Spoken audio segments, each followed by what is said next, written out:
I am standing on a greenbelt farmland between the historic villages of Whitburn and Cleydon. And I've been a resident of Cleydon since 1987. I've lived in Whitburn over the last few years. I've lived in Cleydon village since 1973. I've lived in Whitburn for 50 years. This land now faces an uncertain future. Sunderland Football Club has submitted a proposal to install solar panels across these fields, part of what the club describes as an effort to reduce its carbon footprint.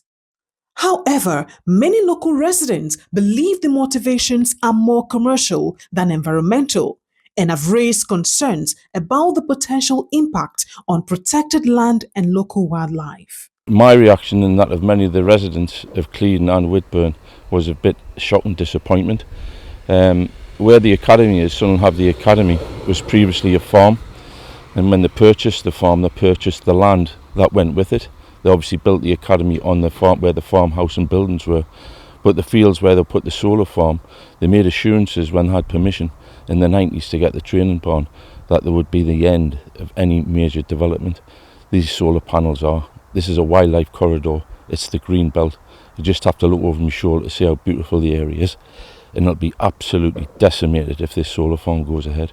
To anyone with any common sense knows what Sunderland Football Club is doing. They're trying to inflate the price of the club by promising that in 30 years' time, when the solar panels are finished, this will be grey belt and can be sold for houses. And if you look around, you can do thousands of houses here. So this is all to do with enhancing the price of Sunderland Football Club. But what they're really trying to do is to steal green agricultural land for their own financial purposes. And once it's gone, it is gone forever.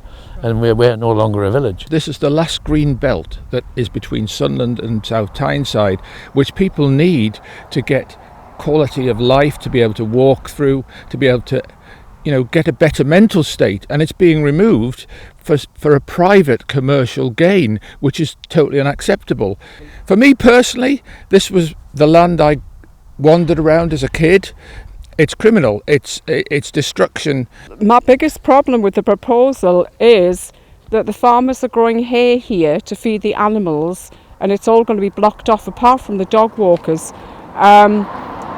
They're not going to be able to supply the crops to the farmers for something that I personally think is a scam. Cannot see the point in this field.